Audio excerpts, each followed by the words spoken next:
in general, the more better we look, the more people are going to stand up and take notice. That one you can't even run away from. Man or woman, it is the case. It doesn't matter if you used to get attention beforehand. The more better you look, the more attention you're going to get. That one is a given. But to address these types of questions, I just point to the type of new person that you become. You know, because you're changing your whole lifestyle. You're changing your mindset. Your friends might be different. Your surroundings might be different. How you speak about yourself might be different. These are the things that matter more. And the reason is because of what Coach said, doing that work on the inside. That's where it really, that's where it counts the most. If you have to do these things to start that journey, no problem. That's cool. As long as you get there. And yeah, that's just seeing it as losing weight to avoid a toxic man, that's not the way to see that at all. Like don't look at it like that. It's just more about what's happening on the inside and feeling self. Now, if it's about attracting men and you feel like, okay, I can't attract the men that they want because, I'm a certain size and I don't like that, or I can't attract the woman that I want because these women don't want a beer belly, that's a different conversation.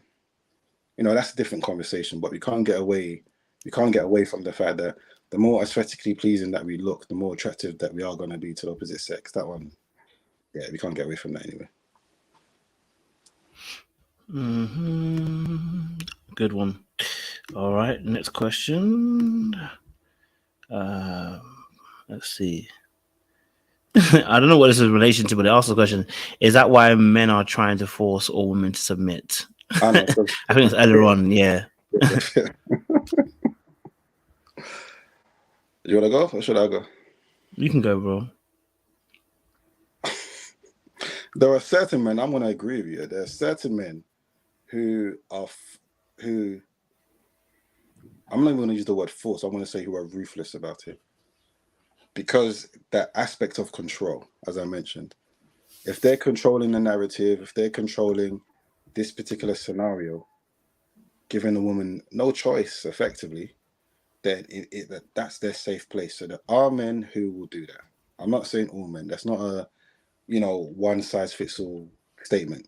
There are men who are like that. But no, in general, there's a lot more men who, what they're thinking about is, as a man, I'm where I am. I don't want my life to be derailed because I have someone who doesn't want to cooperate, someone who wants me to go their way, someone who's not willing to compromise, someone who always wants it about themselves, what they're thinking, what they're feeling like, someone who also has issues with control. Let's be honest here. And it just comes down to conversation. I feel like sometimes we can be so adversarial that we don't realize it doesn't need to be that way. We just need to have a conversation and sit down and understand what does leadership look like for you? What does submission look like for you? And that's it. And then if you're willing, I saw something today that said, I don't need to tell someone how to love me. I just watch how they love me and see if I want to participate. I mean, that's a great saying, by the way, wonderful saying. But the truth is, you're going to have to tell people. You're going to have to communicate because no one is perfect. No one does anything in a perfect way. So we have to be able to have those conversations and then decide, okay, with what this person is saying, if they stay this way for the rest of our lives, would I be happy with that? Yes or no? Then you can make your decision. But that's me, bro.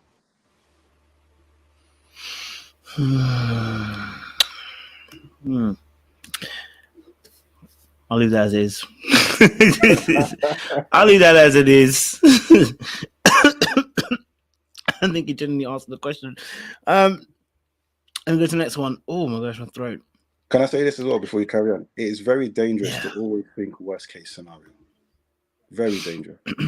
We, men and women, need to get out of that habit. Gamble. Nice. Okay. Next question. Do men fear the expectations of patriarchy? Man.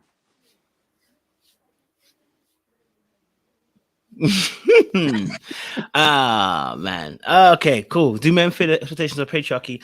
I think you only fear it if you feel you're already inadequate in terms of the expectations of the role. Do you know what I mean? And if the expectations are far beyond your capabilities, You know, for instance, right now we talk about obviously financial. Financial is one of those expectations of patriarchy that is birthed, I believe, in rooted in biblically anyway, part of it in terms of man providing for his home. But how that looks, especially in this modern day and age, you know, we talk about having conversations and sometimes there being the minority making the majority in terms of what is expected can cause men to fear that role. For instance, let's say, for instance, we all know that women want providers. Mm. We all know that, you know. And any woman who doesn't want that, yeah, you're part. I believe you're part of the minority. I think all women want, most women want a provider, a providing man, a man that can pay, and you know, financially take care of her, right? But we are in the modern era of the world. Inflation's a real thing. Food index is a real thing. You know, sugar tax is a real thing. You know, and bills and taxes are a real thing. And so you realize that in some places, being a sole provider can be very difficult. That can become part of the expectation that can be very heavy. But that can also be coupled with the fact that, again, just like when women hear the minority speaking the majority of what men actually want, the same thing for men. Men can hear in the corridors of minority asking for the majority. For instance, someone might say that, you know, I expect the man to pay all the mortgage and pay all the big bills. Someone might say, well, if they keep hearing that, that's what women want. But that's not the majority. That might not be the majority of women what they want. You know what I mean? In terms of actually paying all the bills. Would they like that? The ideal versus the reality is two different things too. So sometimes the expectation of patriarchy, the problem arises through the ideals that come with it. And I'm just giving one aspect of it again. You know, I think that sometimes that can be very difficult for men. They can fear the aspects of patriarchy, that the output that's required and needed to be respected in the community that they're in requires things that they may not necessarily have. You know what I mean? Are they a great leader? Okay, but do they have the leadership skills? Do they have the leadership acumen? You know, are they finding people? And the reality is as well, like, and I don't listen. I'm gonna tell you straight. I'm gonna tell you straight. You find a woman that beats you in all aspects, you need to leave her alone. I'm just gonna say, I'm gonna tell you straight. That's patriarchy for you. Let me tell you straight, okay? Because as much as men are affected by patriarchy, so are women. So as much as I'm indoctrinated from birth, so are women. So you know, if that woman beats you in every quarter, financially she beats you, spiritually she beats you, mentally she beats you, emotionally she beats you, dog, we haven't got anywhere to go. You know, she beats you in every ounce of the corners. You might be suffering. You just might be suffering. So again, that's even patriarchy again, because again, it's like when we talk about men and women and what roles we play and who should be the head and who should be the lead and who do women want a man that they look up to. I mean, listen, ladies, how many of you want a man that you're better than him at everything? You're smarter than him. You faster than him. You even stronger than him. Shoot, you know what I mean? You're more intelligent than him. Like, yo, you make more money than him. You know what I'm saying? Mentally, you're stronger than him. Emotionally, you're sharper than him. You know what I mean? Spiritually, you're ahead of him. Like, ladies, let's be honest. Do you want a man like that? Just going to be very honest with you right now. Put it in the chat for me and let me know if you want a man like that. That's the expectation of patriarchy in some sense as well that we're facing. And no, yes, so yes, men do fear that aspect, but I would say cut your cloth according to your coat size. But yeah, go for it, bro. You said it, man. I mean, you said it perfectly when it comes to fear, right? So I won't add to what you're saying. I'll just give a different angle. For some men, it's not, they don't fear it. It's they just can't handle it, right? They can't handle what comes with it. And sometimes it's not a choice that, or no, let me say that correctly. Sometimes it's not simply as I'm choosing not to be a man that can handle it. Because we're all coming from different backgrounds. There's a lot of men, as opposed to our parents, as opposed to our grandparents or great grandparents, that haven't been taught how to be the types of men that they need to be. Because the word patriarchy has been turned into some evil word, but it's also patriarchy that says women and children first, right? When it comes to being saved, it's also patriarchy that has an expectation if a woman is being attacked, that it's naturally attacked by a man. Naturally, the other men who are around are going to come to her rescue, right? It's patriarchy that has caused, you know, these fairy tales where the knight in shining armor comes to save the damsel in distress, etc. So patriarchy has caused the benefit to women to where they feel protected. Now, do we want to live in a world where women don't feel protected like a lot do now? Absolutely no way. So it's inherent, right? It's given to us by God, the placements that we have in each other's lives in order to create that perfect harmony. But there are some men, they can't measure up to that. If I'm just being honest. There are some men, they're not where they need to be yet. And unfortunately, we've now come to a time where some men are never even going to get there at all. You know, I know guys in their 50s and 60s, when I look at their behavior and what they're doing, they have kids everywhere, but they're not responsible. You know, they fight with their muscles, but they can't fight with their brain. You know, they're very dangerous people in society. So, you know, yeah, there's simply a lot of men who can't handle, you know, those expectations.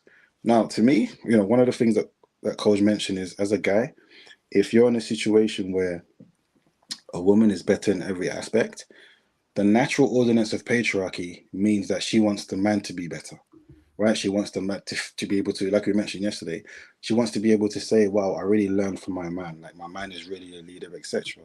So in those scenarios, it's normally a trouble that's going to come in the relationship. So as a man, you need to be careful. And as a woman, do you know what? I'm not even saying anything negative against women who start to feel some particular way, because we understand. Like, we understand what feels more natural for you. Despite what you've had to do in your life, we understand what feels more natural.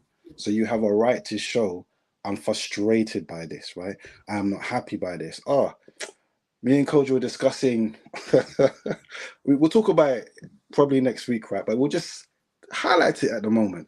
I think my missus is the one that told me about, what was that show again? By Taraji. Acrimony. Right.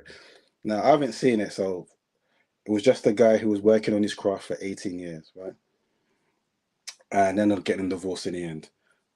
I have a friend who, for over 20 years, he was trying to be a music artist. And he was with his woman at this point in time for like 16 years. He was married before. So now they're both in their 40s. She's thinking, we're not married. You know, want to get married, want to settle down, have kids. I need to find out what's going on. This guy keeps putting it off because he's not where he feels he needs to be. Now, she gave him an ultimatum, right? Music or me. He didn't really give an answer, but he went to Scotland to perform. When he came back, the woman's clothes out the house. And the TV that she bought was also gone. He said to me, he just sat down and cried. There was nothing that he could do. He just had to let her go. So we will delve into this conversation like next week properly when it comes to this aspect, because I know a lot of ladies have had to deal with guys who are just not living up to their potential at all. But in terms of the patriarchy conversation, there's a lot of men who are not able to be flexible. They're not able to be resourceful. They're not able to meet the needs. I'm not saying they have to be perfect or be at this high level. I'm saying they're just not able to maneuver and be on the way there. And that's because some men are just focused on themselves. Some men are irresponsible. You know, some men are not wise. And that's an aspect that men like us need to talk about more, because it's not going to get any better unless it gets addressed. Right? It's just not going to get any better unless it gets addressed. And these are things that only men can really teach other men about. Because men will tend to listen to other men. They don't really tend to argue. But as men, we don't really tend to argue with each other about certain things. We know this is the truth. The question is whether we go and do it or not. That's me, bro. I won't add anything else to that, Cap. I'll leave that. I'll leave that there. I think you answered that quite well, bro. Next question. How do you tell a man that you need him to be a certain way with you without feeling like you're changing him? Bro, go for it, bro. They're talking to you. Me? Oh, you're on here as well, bro. The question I have for anyone who answers this question: why do you want to change him? We just start there. Why do you want to change him? Now, if it was like an counseling session, then we can go into the detail. Okay, what are you trying to change? But if we double back, is why are you trying to change him? Why is he not good enough? Because ultimately, you have to be able to ask the question: if you marry this person as is, would you be happy? You know, we all grow, we all evolve, but I'm assuming no one on this call is 20 years old. I'm assuming everyone's at a mature age where you know what you want, right? I'm not saying you dash someone to the side because there's something that's wrong, but no one should be in a position where your aspect is, I need to change this person. In a relationship, in a marriage, we refine each other. We all change in general because not only do we have to grow, but we have to understand each other and be the best that we can be for each other. And that's a standard, right? But to the aspect of how can I change, you know, I need him to be a certain way. No, because it's a dangerous rhetoric. It's a dangerous aspect. And this is why questions like this, we need a bit more specific detail. Because let's just say if we want a man to be more dominant, but he's more of a softer guy, you shouldn't be with him in the first place. Because for him to be more dominant, the usual case, he's going to have to go through a madness that's going to change his character. That character might not be what's going to serve you in the way that you need. So to me, is accept people for who they are. If there's certain issues, address them, communicate, talk about them. If these things really bother you, and that's the question, if they really bother you, I'm not talking about little small things that realistically are you going to jeopardize the relationship over. I'm not talking about those things. These things shouldn't blow over where you now start questioning everything. I'm talking about specific things like that matter. For example, if he is not a go-getter and he is a bit lazy when it comes to being resourceful, when it comes to working, etc., that's something that's major to me. So if you need to speak to him and say, okay, listen, you have potential, you can grow, you just have to put in the effort. If he doesn't want to do it, then the decision is yours. But, the decision is yours. That in itself is you being in the place that you need to be to inspire him to be what he needs to be, and vice versa. But if it's something where the way he dresses, right? He feels like he dresses fine, but you want him to dress a certain way. You have to be careful because in a lot of cases, you're trying to turn him into the image of the man that you actually want, which is a very dangerous aspect to actually do. Because that man is never going to be enough for you, and you need to be able to admit. But anyway, I can talk for days on this because there's so many different aspects. What do you think, bro? Yeah, I mean, listen. Look, let me be honest with you. This situation is always tricky because people don't like being controlled. People don't like feeling like they have to. Okay, let me put it this way. So people don't like feeling like they're being controlled, and people don't feel like they're not being wanted for who they are. But if we're talking about character aspect, let me start from there first. Character changes, right? So if you feel like, let's say, I say things too harshly, right? So you feel like I when I say things, I remember one of my exes would say to me, "You say things so black and white," and it's like, yeah, because it's black and white for me, right? It's black and white. Okay. Now, if you feel like this is something that can be changed, you can only request. You cannot demand. You can demand, but it can end badly. That's what I'm going to say, right? I think someone else said it. You want the person to come to the realization of what that person is doing is not beneficial or could be harmful. So what you want to be doing is having real conversation with that person. So if it's a character thing that you feel like is detrimental or harmful or hurts towards you, then let's keep it a buck. Let's keep it real. Have the conversation with him. Explain why this hurts. Explain why this is detrimental. Explain why this is not beneficial. And explain why you feel like this particular behavior doesn't benefit the relationship. You know what I mean? If it's a character issue, I'm talking about character issue now. Those things are important. We all have to say those things because if you feel like there's something that's affecting you and this it's hurting you, you have to let me know, because sometimes the other party does not know. Yeah. You know what I mean? And again, things that are delicate and sensitive, choose your timing and your place correctly. Some of you are the worst offenders when it comes to time and season. You say these things in an argument. You say these things when you're pissed off. You say these things in retaliation rather than telling the person in an actual setting where, do you know what? We've taken some time out. Listen, babe, let's talk about this or whatever, wherever. You know, love you and everything, but let's want to bring up this thing to your attention. Sometimes when we're talking, you say X, Y, and Z. Saying it to me in the middle of an argument, yeah, I might not take it in all the way. But you know what I'm saying? But when we're much more calmer, emotions have not arisen. I'm in a much more calmer state. I'm not busy watching the football. I'm not busy trying to clean the garage or whatever. I'm just being silly. But you know what I mean? Like choosing your moments correctly. You know what I mean? And this is where women should be using their feminine charm. You see, this is the thing I have a problem with. You not know how to use your feminine charm when you want to get the pay for dates. But when it comes to your relationship, you don't want to use a feminine charm. The feminine charm needs to be used, right? When you're in a relationship, this is the time to now be using your body, not sex, body, which means using your physical touch. You know what I'm saying? This is the time that you start showing your softness, because this is where it gets us to maneuver as well. Because remember, when you're coming to tell us something, the same way you might feel vulnerable, we also feel vulnerable. You know what I mean?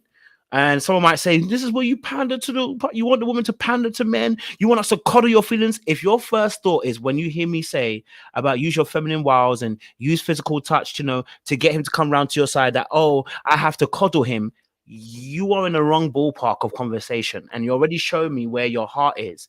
And that's what I'm trying to say to you. It's not about that. No one said that, by the way, right now. But I'm saying if that's your first thought, just in case if we get, I know where it's going to, but people get that. You get excited and they go in there. The feminine charm, I've spoken about this before. The feminine charm, it's seductive, but it's smooth, it's soft. So when you're coming to me, I'm not saying put on a baby voice. No one's saying that, right? But what I'm saying to you is when you are trying to have this conversation in this vulnerable moment that could hurt me also when you're saying what you're saying because you're telling the truth.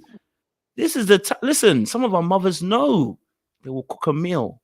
That's gonna dissuade me quickly. Before I realize that I'm in the middle of the meal and she's saying, babe, there's some things we need to talk about. You're already halfway through the meal.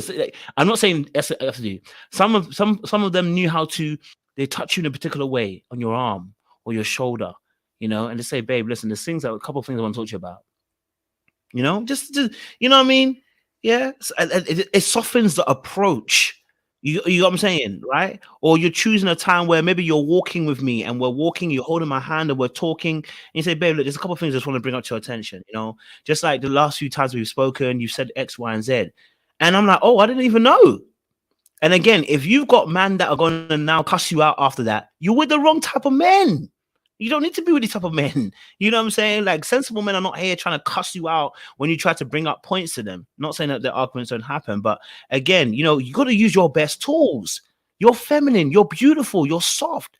You know what I'm saying? You're chocolate the melanin. You've got to use these tools to your advantage. The problem is that in our society now, women have almost become like men in the way they approach things. Why do I have to do that then? Why can't I just approach you and just talk to you? Because you're not a man. You're a woman. And I'm not approaching you the same way I approach a man because you're a woman. If I approached you the same way I approached a man, we'd have problems in that relationship as well. So you got to use your skills, use your particular assets, use a resource that God has given you. Little girls understand this with their dads. When they go to their dad, they sit on his knee and then they ask for something from their dad. And the dad is like, oh, I can't even say no. She's cornered me almost in a sense, right? It's the same thing. It's the same kind of thing. It's using your feminine charm. It's using your softness. And that can be very difficult for a lot of women in this modern day and age because they've been hardened by our society and by some of the hurt and the pain they've gone through. You know what I mean? So rather than trying to go back and forth with me or try to approach me like a man because you feel like I'm a man, I shouldn't be coddled. I'm not asking you to coddle me. What I'm saying to you is approach it in a way that's going to get me to see you differently. You know what I mean? To approach me that way. You can draw a lot more out of me. You know what I'm saying? You can catch more with the honey than you do with the vinegar. So use the honey. Use the honey. You know what I'm saying? Yes, bro. Cool. What you said is sweet. Yeah. So what I'm going to say, and just a reminder to everyone, to give love or to give respect is not giving it through hardness, right? It's to give it through softness, through humility. Okay? And I've said that to set a foundation. And this is to women. So as women, You know, when men talk to you harshly, you're not really receptive.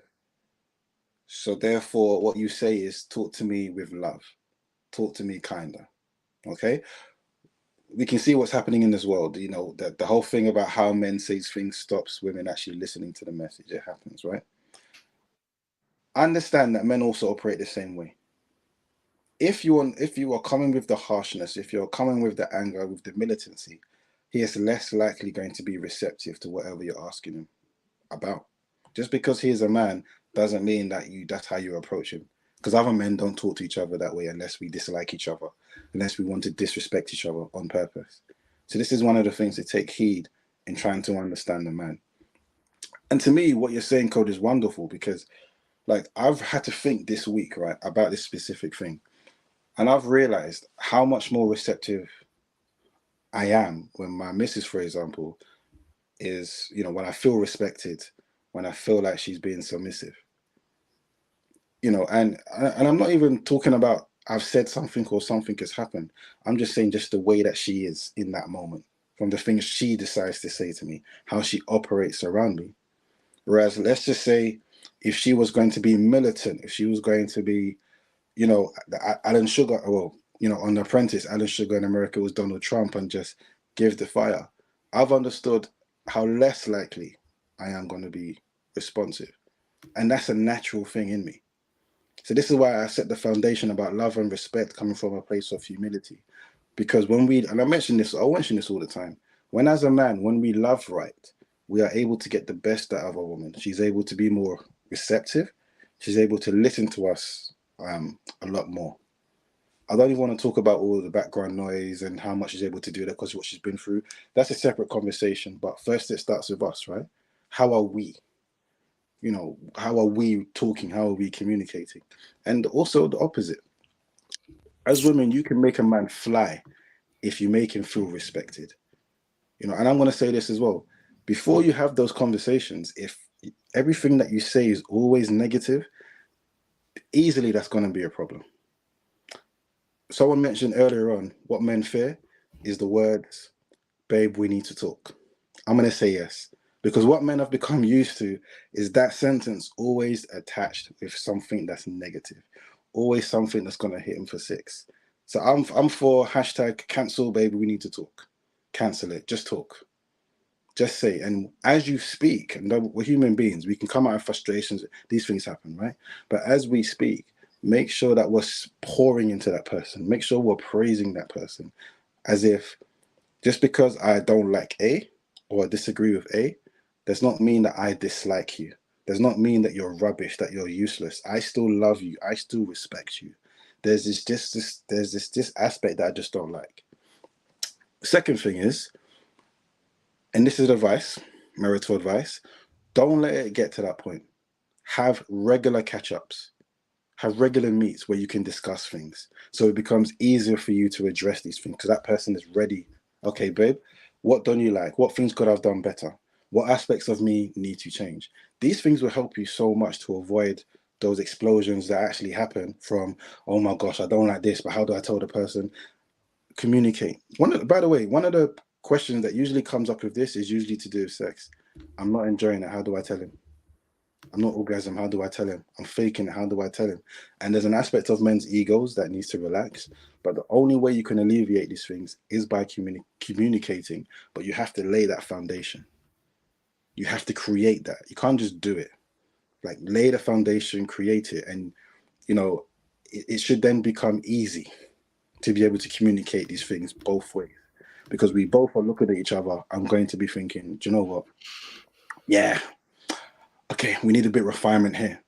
The third thing I'm going to say is don't, and again, this is not a cop out because even sometimes as Christians, we can use God as as something. Don't forget prayer, right? Because in life, sometimes the biggest issue is not what we feel the person is doing. The biggest issue is us because we're not dealing with ourselves appropriately. So before you even speak, commit it to prayer, but also ask God to put it on your heart to know if you are the problem, first and foremost. If it is the case with other person's a problem, ask him to give you the wisdom and how to speak about it. Mm. As simple as that. Like, again, for some people who haven't practiced this, it might sound cliche, but trust me, it works, because when you take that time to pray and you take a step back, sometimes we calm down. Sometimes we end up relaxing. Sometimes that allows us to enter in the conversation in a way that's going to foster the positive outcome that we actually want. So this is where we need to be careful. That's me. Be like the okay. Next question. Do. Oh no, that was a question. Oh wait, last one. I was saying this as well. Like, I don't think there's anything wrong with telling somebody that you may not like something. You know what I mean? I don't think there's anything wrong with that at all. So ladies, don't be afraid to say that. We say it. You know, be truthful about it. If you feel there's something that, you know, just be also cautious about the way you address the situation. You know, just be. That's what a lot of asks. But I don't think there's anything wrong with saying that. Hey, there's something here. You know, you leave your panties on the floor, brother. Pick them up. That's all. You know, it's not a big deal to let someone know that it may affect you and may harm you. Let the person know. So yeah, nothing wrong with that for me in that sense. I don't think you're necessarily changing him per se.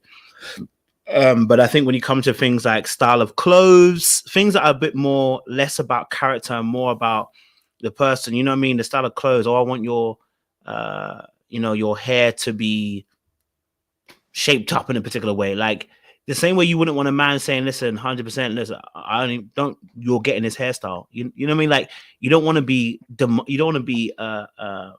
instructed to, you know what I mean? It's a suggestion, you know what I mean? And suggestion means it leaves it open for the other person to have a choice in whether they take your suggestion or not. You know what I mean? So if you don't like the way he wears his shoe, listen, most people who really care about each other, when they make suggestions, they're not making it to kill the person. They're making the person maybe to improve.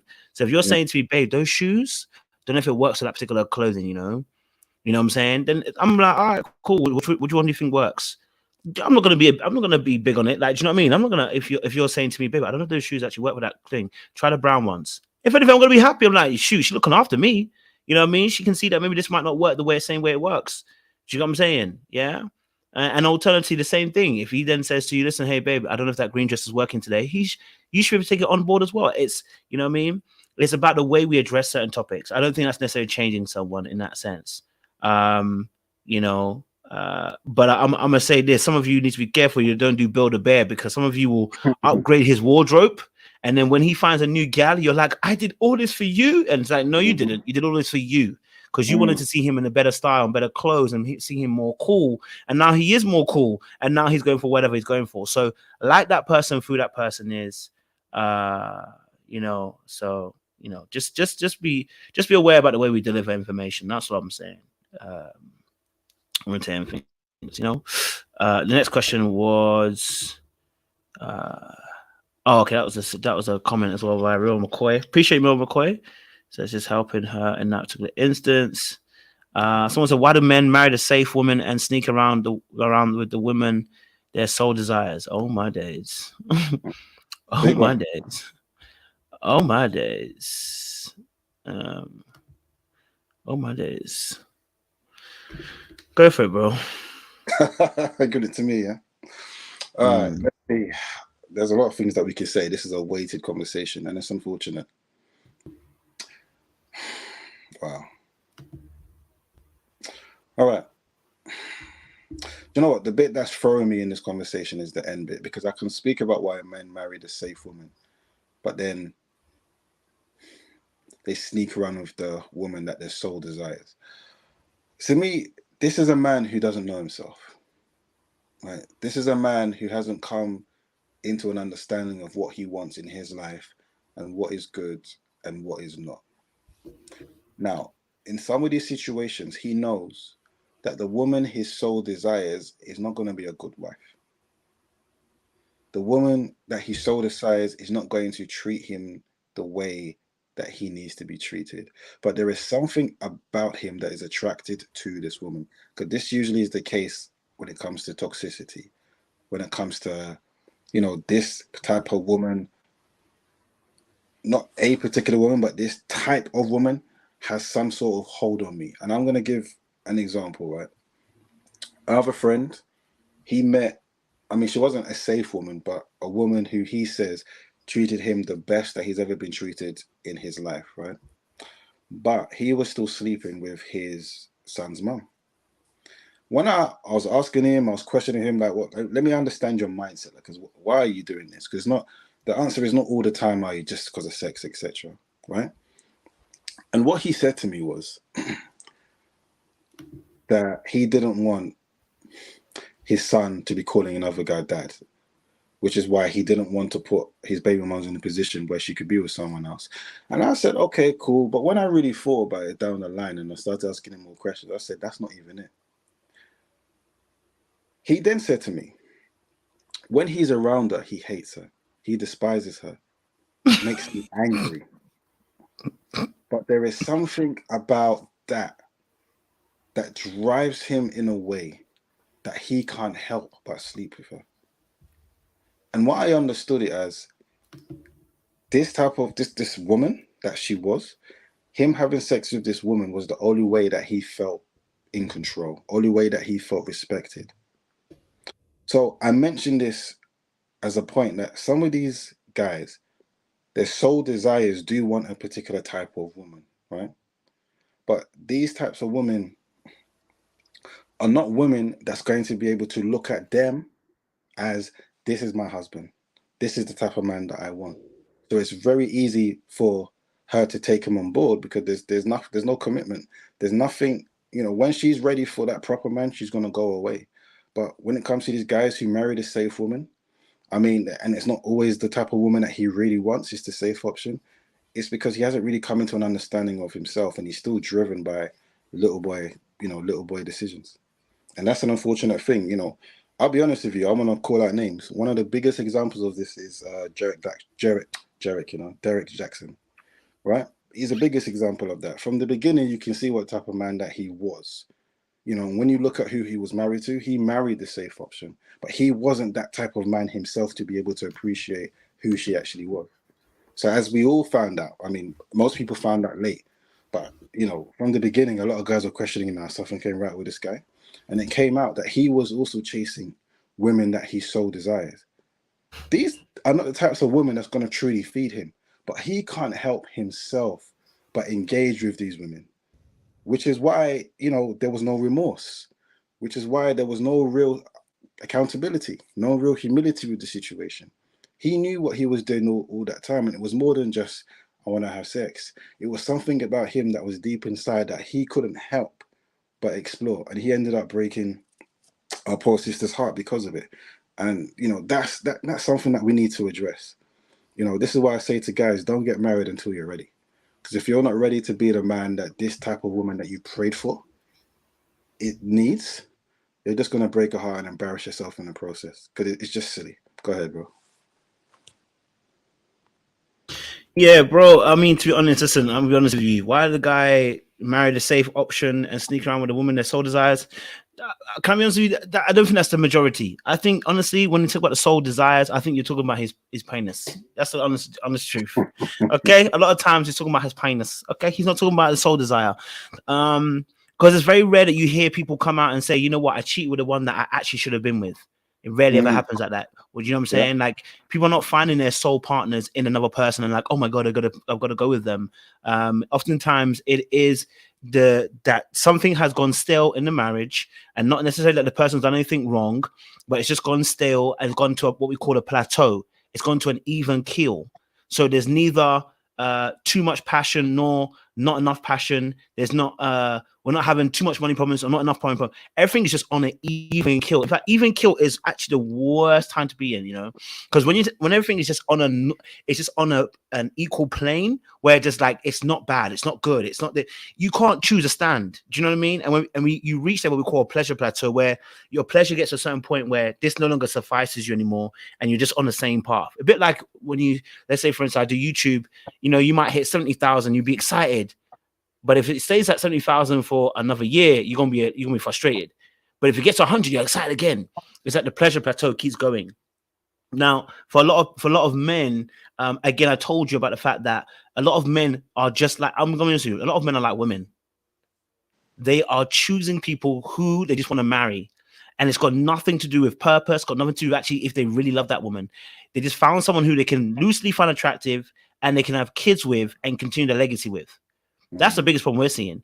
Men have the same issue that women have. And so, you know, we document a lot about men, and I'll keep talking about this in this situation about men. But I got to say, these men are no different to some of these ladies out there, because some of you ladies want to believe that you go into marriage with pure heart intentions. Y'all don't. Y'all go into the same reason that the same men do. You're feeling like there's pressure on your neck. You feel like, you know what? Marriage has to come. I haven't had kids. You know what I mean? And you jump into a marriage. And these men are doing the exact same thing. They do the exact same thing by going, I need to get married now. You know, I've played the game, or I've had other women. Who's around? Let me just choose somebody. And then you choose somebody, and that person isn't even really necessarily compatible with you. You do a few years, maybe 5 years or whatever, or 10 years even, you might even do. Okay. All right. You might even have your 1 or 2 kids. Okay. And everything is covering up the paving of the cracks that are happening within yourself. And then you're just waiting for the right opportunity. A lot of men are not cheaters from the jump. What I mean by that is they're opportunists. They're not out here searching for the cheating. They're waiting for the opportunity. So the opportunity presents itself, and then they take it. That's where a lot of men are. A lot of men haven't got the balls, the courageousness, nor the skills to cheat appropriately in marriages. I'm just gonna be real with you. They ain't. 100%. Okay. They haven't got it, because also remember as well, we don't govern this space. If I want to cheat, I can, but I need a woman to do so. You know, and we don't have the luxury of having a plethora of women just waiting to sleep with a person. It doesn't work like that for men often. For women, it does, but for men, it doesn't work the same way. So you're often typically waiting for opportunity to come, and then you end up doing what you do. So when I say, okay, when you say, obviously, why do men marry safe women? Because it's safe. For now, it's safe. For now, it's safe because I don't want to be hurt. I don't want to be beaten. I don't want to be you know, taking you know, I don't want to be taken advantage of. I don't want to be with somebody who is you know, that I can't control. You know, that's the reality of things. Okay. So they marry these safe women. And then you meet someone opportunistically, oftentimes through work or a chance encounter. That's one of the weirdest things as well. When you listen to people's stories about it, it's a chance encounter. And you meet someone, it's a chance encounter. I don't know how I met. Just, you know what I mean? Or usually it's at work, because you get to meet that person for a very long time, right? And then they take an opportunity and they end up cheating. And so the reality of it is oftentimes the balls are talking before anything else. Very rarely you ever hear men who cheat with the person be like, that was meant to, it was my soulmate, it was who was meant to be, I was meant to be with her, rah rah rah. So they're not finding women that their soul desires, they're finding women who their nuts desires. You know what I mean? And because they feel trapped in their current marriage, because they didn't choose correctly, because they were in a rush and they were impatient about choosing the right woman. They just wanted to get married to meet the objective and meet. I've got a family now. I've got the kids now, and they actually used that woman as a springboard. You're a placeholder for a time and a space for the right person to come along. You know. Because it's lonely to wait there alone, isn't it? When you're sitting at a bus stop and you're not sure what time the bus is going to come. So these guys will be sitting there waiting until they get into marriages. And as soon as their marriage gets to a certain point, they jump and springboard off the marriage and they find someone who's an opportunity. You know what I mean? This is not a good thing at all. I just think men ain't finding their soul desires. What do you think, bro? Do you know what? Even, I don't know if this is a saying in America, but in the UK, a lot of the younger ladies have a saying that they only go for men who are medium ugly, right? This is the same, you know, vantage point that it comes from, where they want to go for guys who they feel are of less value to all women or certain type of women, because it decreases their options. In their minds, this guy is less likely going to ABC. In their mind, this guy is probably going to love them more. Basically, what they're saying is, in their mind, this guy is going to serve a purpose until I find the one who makes me feel all the ways that I need to. That's usually where it goes, you know, and that's usually the safe option. So going both ways, it happens. It really does happen. And the fortunate thing is, when you go and you settle for the safe option and you're not even ready to appreciate who that person is, but you know that your body desires something else, it is always going to be a poisonous situation, because there is a part of you that is not able to give yourself fully to that person. And that's, you know, a lot of people find out the hard way in relationships and in marriage, and it's unfortunate. It really is unfortunate because it destroys everything. And when people come to terms with who they really are or what they really want, whether they can handle it or not is a different story, right? But you know, it's heartbreaking because, like Cole said, it can be years down the line where people are ready to admit the truth. And again, we didn't need to get there, so we have to. You know, I look at our generation as very different than our grandparents' generation, than our great grandparents' generation. The way we look at relationships, the way we look at marriages is very different. A lot of us don't have the same understanding of what duty is or what respect is, about what honor is. It's really about what we desire and what we want, and that's how we often lead, right? So that's why a lot of these situations do happen. Because even if you think, oh, okay, this other type of man, I find a bit more desirable, or this other type of woman, I find this person a bit more desirable, although they're not particularly safe. You know, back in the day, you wouldn't even pay attention to that. You wouldn't even explore. But these days, because we're just following our feelings, it's very easy to explore. I see it all the time walking around. You know, I'm paying attention to people. I'm seeing what type of, you know, okay, so who are you with? Okay, look, I'm thinking, okay, I want to understand the situation. I'm looking in the church, thinking, okay, what type of relationships are going on? Let me, you know, what are the characters of these people? And yeah, it happens a lot. The unfortunate thing is when people reach a point and they just destroy it. But to me, like I'll just say this: marry someone who you can give your all to, someone who is enough, someone who, if someone else tried to come along, who let's say had, as a man, let's say had more money, you don't even care because the person that you have is enough. The person that you have is all enough. If another woman come along that had a better body, whatever the case may be, she might be saying to you all sorts in your ear that she's a freak, she can do this and that. It doesn't matter to you because the woman that you have is enough. You don't need that. You're not chasing something. Like what you have and what you're building at home is enough. That's what we need to get back to. And I'm talking about even during the hard times, even when you want to strangle the person that you're with. Like none of these things are an excuse to just ruin your marriage like that. That's me, bro. Yep. Okay, good quiz. I like it. Question here. If a man says they fell out of love with a partner, then explores other women and later wants their partner back, should the Ooh, partner take them back? good CC, one. coming with the Good one. sauce. Sir, do you want to?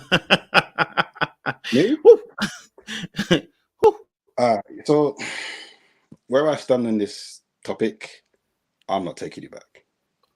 That's just where I stand. At least you know. You know, and even if let's say I say, okay, God has said to me that I should, I'm not going to say I will. That is one of the most difficult things to do if you love and respect yourself. Because on the way out, for this person to say they fell out of love with you, that's the easy sentence that would have been said.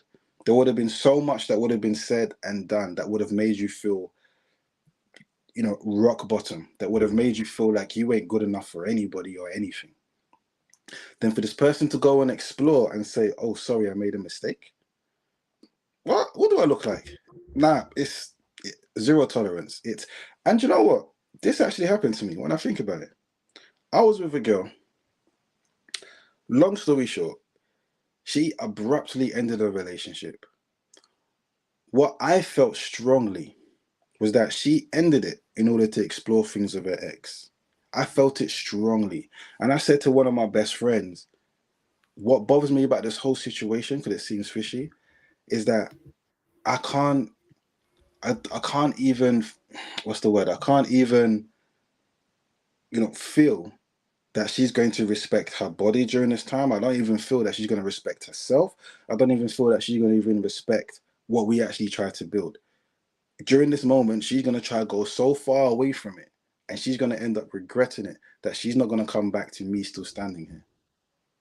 After 2 months, she called me back and started saying, you know, just talking to me again, getting to know me again. And eventually she said, okay, you know what, Jason, I have to tell you the truth. I said, okay, I already know what it is, but I want you to admit it. And this is when it came out. If she had never even brought up, I would have asked anyway. Because trust me, there is nothing that would have made me think that it didn't happen. I was convinced. I knew it happened. There's nothing she could have said. Now, when she came back, I can't lie to you, my mind changed. I did not look at her in the same way. I did not feel towards her in the same way. I couldn't even see myself getting there. And I said to myself, okay, regardless of how I feel about her, do I want to put her through that time where she's not going to get that part of me anymore? Because I know it's no longer there for me to give. I said, nah, it's not happening. So I'm not going to waste my time. I'm not going to waste her time. And trust me, she tried. She was regretful. She was upset. You know, even after 2 years, she was still crying, saying, okay, I really messed up. Even after 4 5 years, you know, she was hinting about how, you know, the reason why she did certain things, but I don't care. I really didn't care. Because to me, I have zero tolerance in that. You ain't going to disrespect me like that. Go and explore. Let another man do whatever he's going to do to you, and then come back and say, sorry, I made a mistake. I don't have mug written on my face. Not me. It's not happening. Go ahead, bro. So just read it again. It says, if a man says they fell out of love with their partner, then explores other women, and later wants their partner back, should the partner take them back? I want to be very fair, and just say I think this is a case by case situation. But in most cases, you don't take them back. Okay, all right. In most cases, you don't take them back because one of the things is, why am I circling back to you? The reality is, most times, not all, but most times, the reason why the gentleman's circling back after he's already had you and left you is because he couldn't find anything better. Now, depends on how you take that perceptively. Some people might that perceptively in the sense of, well, you're damn right, you couldn't find no better, and you should come back here. Hey, I'm not going to be mad if you think it that way. Some people might think in the sense of, well, you couldn't find nothing better, and you think you can come back to me and resume. This is not a game, boy. You got to keep on going. You know, so it really depends on how you're going to view it. But I would say that personally, that person left your life for a reason, and I would say that you might want to give yourself some time before even considering taking that person back. If they've ended up exploring with other people and other women, specifically, then they've actually gone and done some soul searching. They've done some exploration with other people. They've got to know other minds, other bodies, and they will have a different outlook to life and to women. Now they've had those explorations. I would say to you that I'm not saying you to go out and do the same thing. I'm saying that you may want to give yourself some time before trying to bring that person way back into your life, because you really need to think about what is their final goal here. You know, I know some of you probably will take them back because of power play. You know, if they come back, you get to have power. If you get to set their agenda. You know, you get to tell them, however, you're going to come back. These are my terms and my conditions. And so that can be a case as well. But for me personally, if someone said they fell out of love with me, okay, ended up exploring with another woman, and like you said, bro, unless I felt it was God that told me, yeah, I don't think I'm going back. You know, I don't think I'm going to have you back. You know, you guys already know my story when I talked about this. And I felt like God was telling me, and he did tell me. Not the way I thought he was. Not the way I thought he was telling me. You know what I mean? He was telling me to find a lesson out of it. So for me personally, I would say that in the meantime, while that person was out and about doing what they were doing, did you go and seek any healing? Did you go and seek any fresh new perspective? Did you go and see if there's a different perspective you need to hold? Because what you might realize is, as that person comes back, you've expanded your worldview, you've expanded your perception, and that person no longer fits your particular MO now. You know what I mean? And so, does this person even fit your final destination and goal? More than likely, most people do not. They left for a reason. They're coming back for a reason. You can repel them for a reason. You know what I mean as well. So, yeah, personally, unless God said it, ain't gonna be me. Yeah, you fell out of love. I don't know how you fell back in love again, because you fell out of it and you're out here slinging your rocks around. So, you know, for me, yeah, I'm gonna need you to keep on going. Okay, I'm gonna need you to keep on going. So yeah, not for me. Let me add to that as well, right? Some people yo-yo like that because they know they can manipulate you. They know that the mental and emotional state that you're in, or spiritual state that you're in, they can easily use to their advantage. They know how to just easily come back into your life after walking out. This is a very dangerous situation to find yourselves in. So if this is what you've been allowing, you need to have a long, hard look at yourself. Because someone can't, I see these things as abuse, by the way. Someone saying, I'm removing the love. Okay, I'm back now. I'm removing the love. Okay, I'm back now. To me, that's abuse. So you need to have a long, hard look at yourself and be honest about why are you allowing these things to consistently happen. I know a girl who, her daughter's dad would come back for 2 months and then leave for a couple of months, go stay with someone else, come back for 2 months, go and stay with someone else. And the frustration started to build and build and build to the point where she had hate for him. Like complete, she despised him. Every time she talked about him, you could see the venom in her mouth. And I said, wow, like, what has this guy done to you? But a lot of the times, and we addressed this weeks ago, yeah, you may have annoyance, anger, whatever you need to for a particular person, but you need to forgive yourself for allowing these things to happen, because realistically, you knew better. Realistically, you knew what was going on, what was going to happen. But you decided, for whatever reason, could be loneliness, whatever excuse you want to come up with, to allow this person back into your life, when most of the time, they are not a changed person. There's no proof. There was no evidence. You're living on a hope. So the same thing happens, and then what? So for me, in my situation, I said, absolutely no way. You are who you are. You said what you said. It's not a problem. You go your way, I go my way. I'm happy. That's it. Solid. All right, next question. Why do men put off getting married to a long-term partner? Why do men put off getting married to a long-term partner? Yo, this is a good question. It's hilarious, though. Let me be real with you guys. You ain't the one.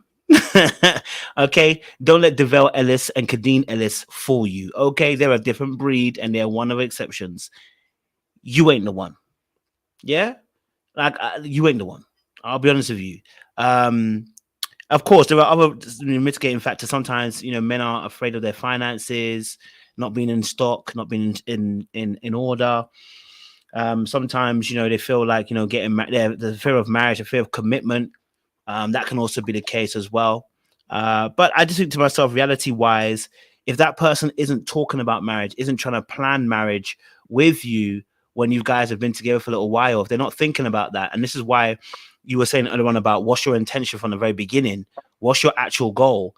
If you sit down and have a conversation with a man and you're trying to date, you should know what the goal is. What's the end goal for him? Is it just a date? Is it just to be in a relationship? Maybe he's one of those people that say I like a long lifer. I wanna be a long lifer kind of person. If that's the case, at least you know from the jump. But if you know you like marriage, you shouldn't be silent, and you should let him know you like marriage, and you should be able to give us at least a rough time frame. Maybe you're looking to be married in the next 2-3 years. Okay, that's good. It may be that best for you. Maybe you're young right now. You think in the next 2-3 years. Some of you might be, listen, I'm trying to get married. It could be the next year or two, for your particular sin. But you know that you want to get married. That should now put the impression on him. He should let you know what his position is as well. So why do men get put off getting married to a long-term partner? Because what's the point? Especially if you move in, what is the point? No, real spit, what is the point? Like, we're probably going to get married. We're now probably going to get married and end up divorced in a year. It happens to a lot of people. So what's the point? If I've been with you for 5 years, what's the point of getting married in the 6th and probably getting divorced by the 7th? Like, no. Let's just keep it as is. What's good? We're good where we're at. Let's just stay where we're at. You know what I mean? So for us, I think for men, a lot of times, what puts them off getting married to a long-term partner is the fact that, you were never really the one. You were never really the one. You didn't set your stall out early to say this is what I wanted, and they didn't believe that you'd actually leave if they didn't get what you wanted. Go for it, bro.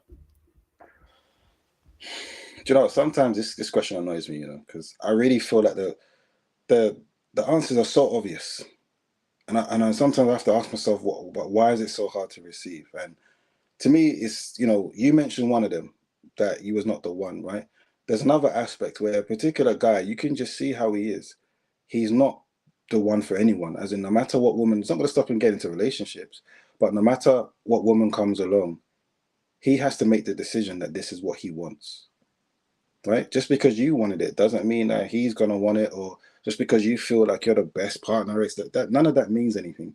He has to decide that for himself, that you are the best. You are what I want. You have met my desires.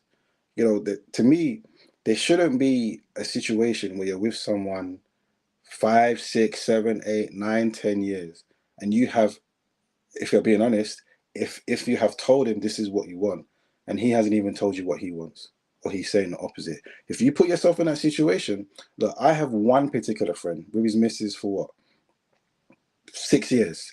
They now have a child together. From the very beginning, he said marriage is not for him. He doesn't feel it benefits the man. He doesn't feel, you know, from what he's seen in his own family, he doesn't want to be taken out like that, you know.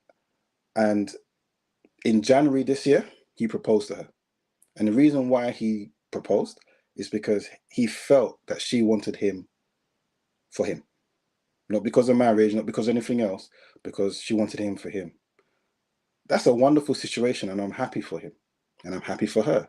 But I would never advise any woman that that's going to happen for you, because that is a risky situation to put yourself in. And the majority of the time, you end up with your heart broken. Simple as that. You know, a lot of you know Keisha Dior and Gucci Mane. Wow, wonderful fairy tale. Great, reformed bad guy. 95% of the time, it doesn't work out for you that way. 98% of the time, what we're talking about. And it's a very dangerous thing, ladies. So to me, wall of age, right? So set your boundaries, make them clear from the very beginning. And if a person is not willing to meet them, don't allow yourself to be, wrapped in. Don't allow yourself to be roped in. It doesn't make sense to me. You know, the amount of situationships that happen. You know, I have a friend who wanted to commit suicide because a man she was in a situationship for 6 months said, I can't give you commitment. And, you know, I had to spend almost every day on the phone to her because she was in pieces. I said, what is going on? Like, this is crazy. You shouldn't be in this position in the first place. You know, it's something that you really want, and the man that you're with is not willing to give you that. You shouldn't be finding yourself months and years down the line in the same position. It makes no sense. It makes no sense. And to the guys, stop wasting women's time. Be open and upfront. Don't hide just to get what you want. You know, don't manipulate. Don't pretend. Just be upfront. This is what I want. This is what I don't want. Allow her to make the decision.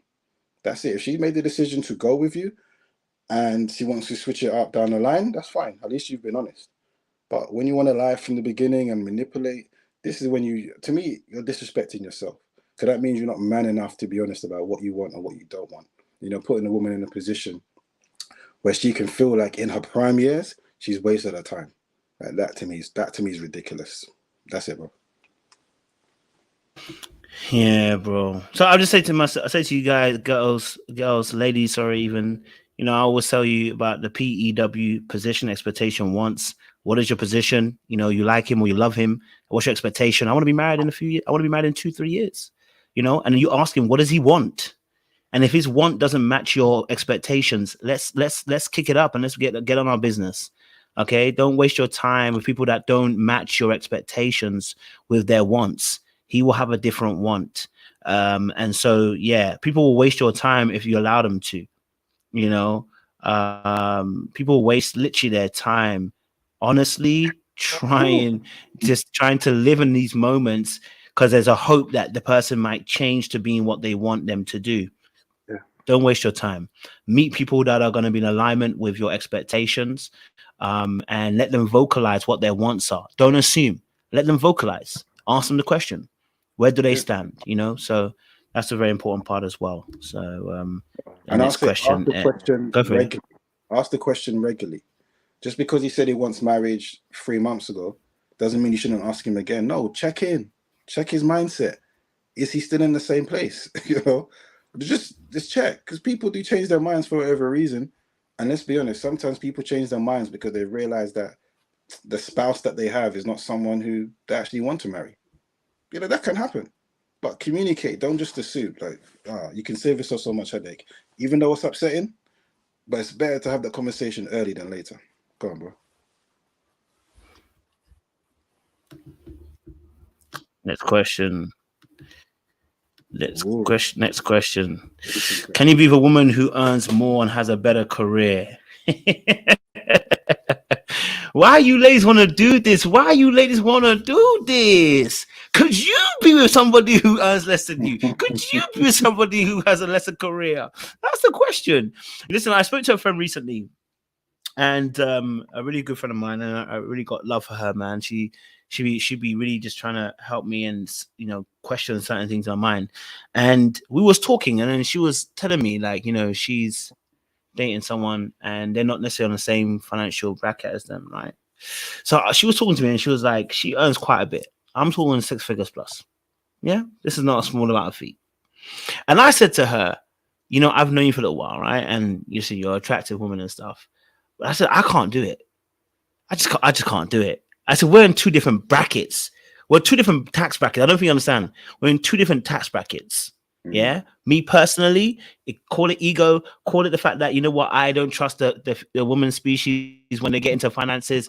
Listen, not because they're bad, but because of how much power we hold when it comes to, we're talking about patriarchy. Most of us actually adhere to patriarchy. And that's what makes it very difficult when you're having these relationships. Okay. So I was saying to her, I personally can't do it. Then she challenged me and said, but why couldn't you do it? I said, because I feel like there will be emasculation that comes through. For instance, we already have enough trouble trying to fight ladies when we're saying about we need a man to lead. Already you haven't pushed back. Then you're going to add the fact that financially this person also beats you and trumps you, which is a lot of where the power even lies when it comes to relationships in this modern era. Okay, not talking about our uncles and our daddy's time. We're talking about our modern era, how people often look at power within a relationship. I'm looking at it a very black and white way, by the way, guys, just so I can make it very, very clear. Okay. So how financially that plays a role in situations as well, right? And so, I said, me personally, I couldn't do it, right? I said, you're amazing though, but I personally couldn't do it because I know how quickly this will descend into things. Then she was like, well, that's not how she thinks. I said, let me test it though, because let's just make sure. All right. I said to her, listen, we're gonna buy a house. Okay. You've already bought one. You already have your house. I come into the house. What do you expect me to do? She's like, listen, I don't need to do much because I'm already paying for most of the stuff. I said, okay, so I'm just gonna pay a little light bill here and there, yeah? Said, yeah, you can pay a little light bill here and there. I'm not fussed about that. What's most important to me personally is that person cares about me, loves me, kind, compassionate. She listed off qualities. Nothing came in about money. Now, hey, when I heard it, I was like, I didn't tell you to list those, but you listed that. I said, okay, maybe. And obviously because I know her background, I said to her, you are 1 in a million. I'm so sorry. I said to her, you have a different kind of upbringing that requires you to look at things in a different way. The way you've been treated makes you see things differently. I said, because I know your background, I know this about you. I said that's not how everyone's background is. And that's not how everyone's also influenced. So because you really cherish that, the time, the energy, the love, the compassion, those things, they are rare breeds. And I'm not saying that women are even bad for not thinking that way. I expect women to think in a way that is provision, finance, provision, protection, and priesthood. I expect women to think that way because that's the way we're actually wired. But you have a very unique, a very unique perspective that very few women actually have. You know what I mean? And I know a lot of women say they don't care about it, but when you're sitting on my YouTube, when we're talking about certain things, y'all be saying to us, he better pay the mortgage and he better take out the trash. You tell me what you're telling me what you want from me. You know what I mean? So as much as I know women like to think that they really are universally, we don't care about his money. We don't care about the fact. You're lying to yourself because a lot of you, when you comment on these pages, you tell us how you think. So I'm saying to you that I'm not saying that these women don't exist. I'm not saying that at all. Okay, I am not saying that at all. What I'm saying to you is that there are very rare breeds. Now, there's a caveat to this story because, like she said, like she didn't finish it there, but she doesn't expect him to stay in that level. Not necessarily to go past her, but she does not expect him to stay at that level. He's ambitious. He's working things together. He's put a few things in place or whatever. So he's already trying to ascend. So I said to her, then in reality, what if I never catch you? What if you keep going? How would you feel then? What if you always are the top earner and breader? You know, so look, I think there are very rare women that can definitely take this on board. Me personally, I just know that just the way that most of us are wired and bred, especially in Western society, you are going to be having an uphill struggle and battle in terms of even saying you're a man, let alone even trying to make a decision. I mean, some of the way that with comments I've seen in my own chat, let alone out there, it, will let you know that you don't make no money. I don't want to hear you open your mouth. Okay, so what I would say personally for me personally, I think if the gap's not too considerable, that's not a problem. But if there's a major gap between the two, it won't work for me. You know what I mean? I think I make decent amount of money, but you put yourself next to someone who makes 500K. Are you in the same bracket? You're not. You know what I mean? Am I going to feel comfortable if I know that, okay, you want to go on a holiday, but you want to spend 5K on this holiday? And I'm like, if I have to spend 5K, I've got to save up for 6 months to spend that 5K. You can do it 4 times in a year. I can do it once, maybe twice. So then will there now be an issue when it comes to even what we're paying for? I'm going to feel uncomfortable because I don't like taking advantage of people. Even if I like to make sure I'm paying my end of things. And if I can, I want to pay it all. So then if it gets to a point where that person then is able to afford things you can't afford, and someone might say, well, you should, if you love that person, you're not going to feel some type of way. I'm going to feel some type of way when you pull out your card and you keep paying for stuff because I can't afford it. That's just me. And that may be ego, but I'm going to keep my ego and I'm going to take my ass somewhere else where the tax bracket ain't so large. Just saying, you know what I mean? Like, that's just saying. So I may be egotistical and someone can check me on that. Maybe someone can challenge me on that and I'll be happy to be challenged.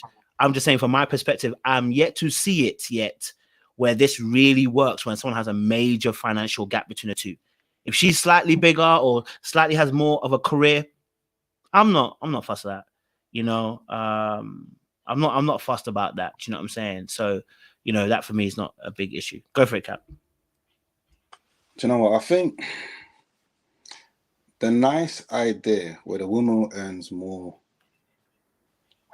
is and she's completely fine. Doesn't disrespect the guy. Still submissive. Still playing a part. Even on that, because you mentioned conversations on this chat. I remember we was talking about a similar topic a few weeks ago, and one lady said, "This guy can. If I earn more, this guy doesn't lead anything." Right? Thank you. And like Sokoja's real. Like the ladies come on this chat and tell us sometimes contradictively. They push back, but they will tell us in the same sentence that what we're saying is true. Now, one of the things that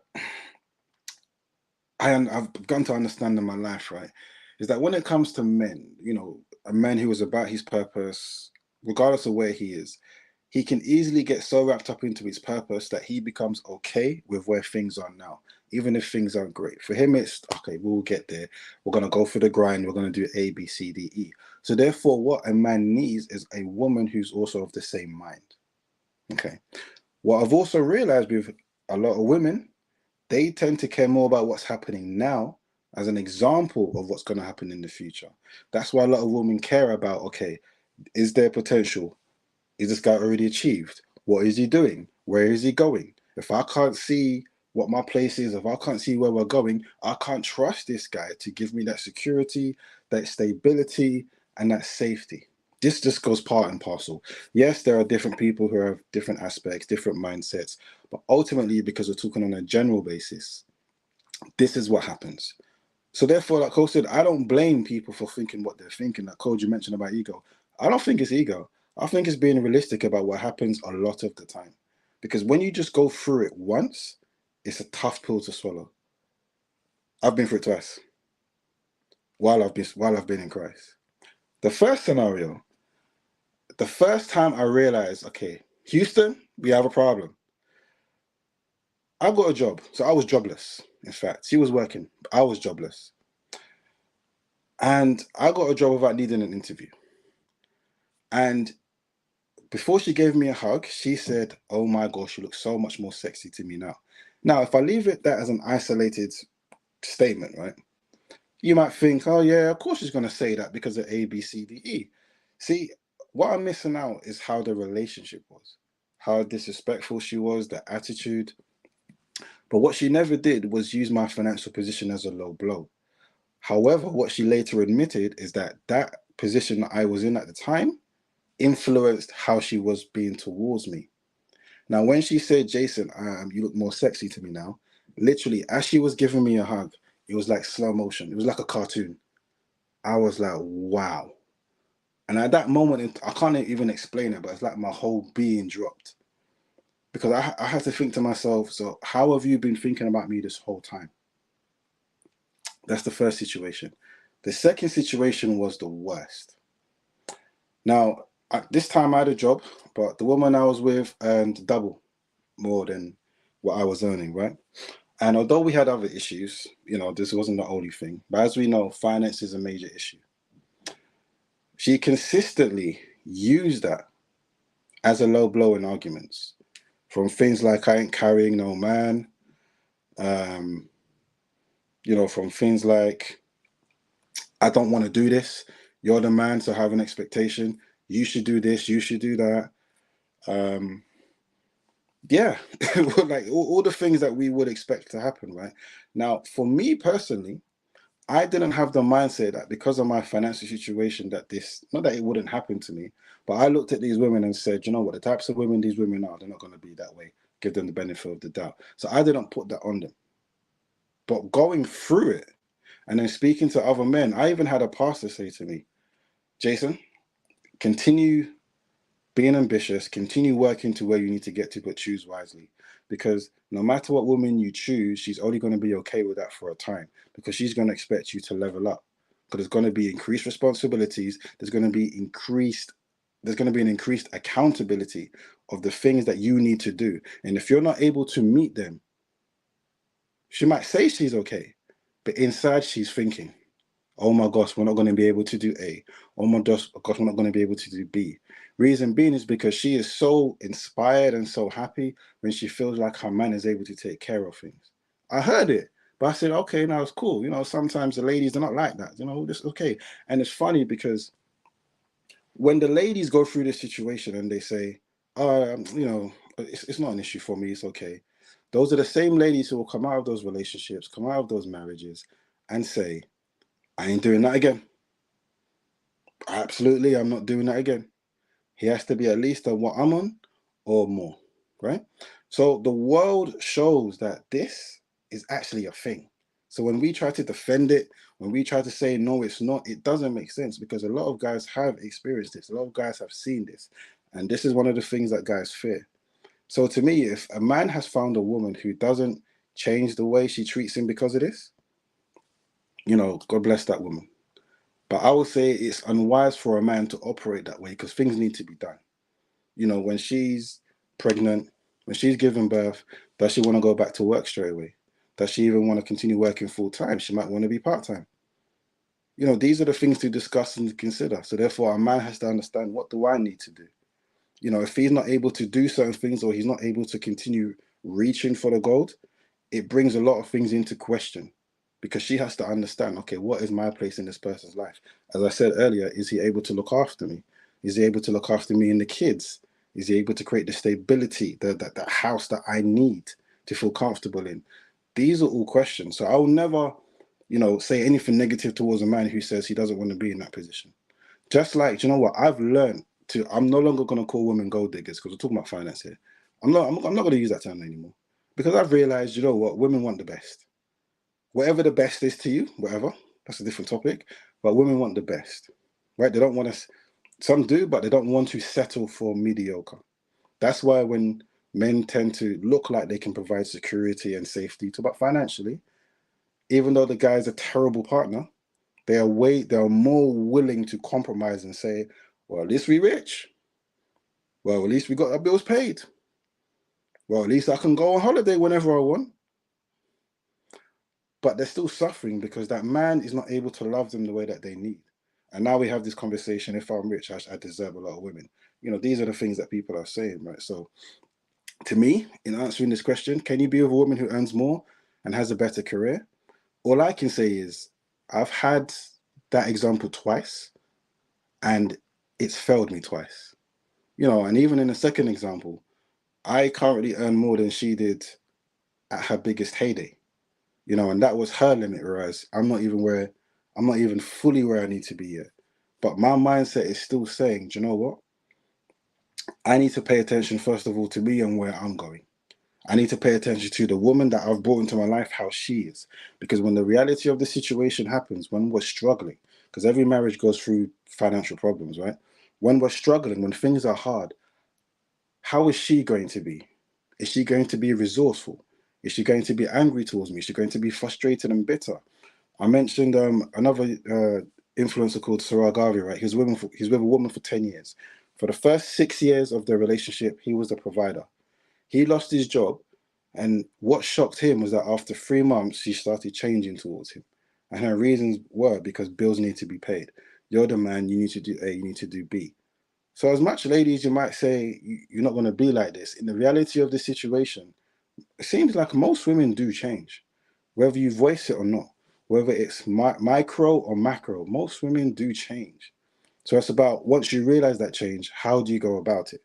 Because there's no way you're going to get the best out of the man if how you are now treating him is so negative. That's not going to happen.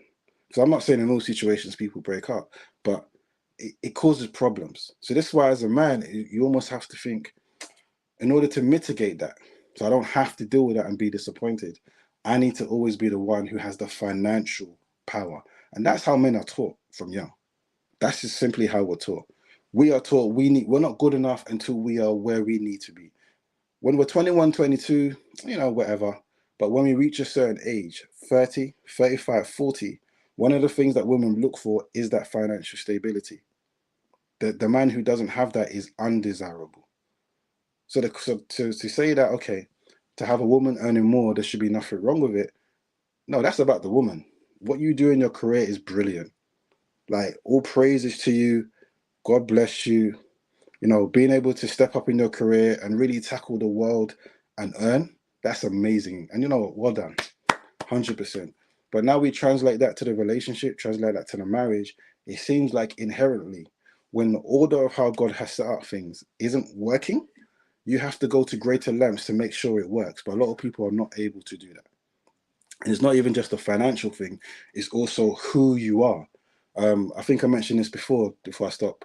There is a particular pastor, right, who, you know, she has a big ministry and she's been married 3 times. She said her third marriage, the only reason why it works is because she's dropped the power. She's dropped the leadership at the door. And regardless of the finance, regardless of position, regardless of anything, she enters the home as a wife. She doesn't enter the home to try and lead and be the man and be the husband, or look at her husband anyway, or treat him a certain way. She said, regardless of the position, I need to treat my husband the way Christ expects. You know, so that's a realization that she came to. But as human beings, trust me, it's difficult. As a man, it's difficult to feel comfortable if you're not able to financially provide. You know, and as a woman, it's difficult to feel comfortable if your man is not able to financially provide. Yeah, so let's call a spade a spade. So, you know, it's one of those things you have to be honest with yourself. You can be completely honest with yourself about what your expectations are and what you're comfortable with. You know, if, like I said earlier, if you've got a guy who is not ambitious, doesn't want to get anywhere, and you're someone who's willing to, you know, work together so you can both be built up, that's great. But the unfortunate thing is, if he wants to waste his time, then you have a decision to make. Because you're not happy now. Can you imagine in 5, 10 years when there's kids, when there's a house that needs to be paid, when there's marriage, and he's still that same guy? You're gonna regret making that decision. So let's call a spade a spade. Like, it's you know, to me, this is not something that's even hard to discuss. It's just we all need to be truthful and understand who we are, what we want, and where do we go from here. That's it, bro. Yo, this topic was definitely one of those. This question is definitely one of those questions that are going to start fires in the chat, Yeah, and I knew it would, because it always gets fires in the chat. And the reason why it gets fires in the chat is because I think sometimes what happens is, and I'm going to say this very bluntly, ladies, I love you, but sometimes you underestimate your own dynamics and how you actually play out in relationships.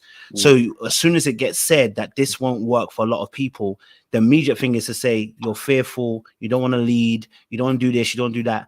Your immediate thing is to go straight to that without realizing what the dynamics of relationships tend to look like.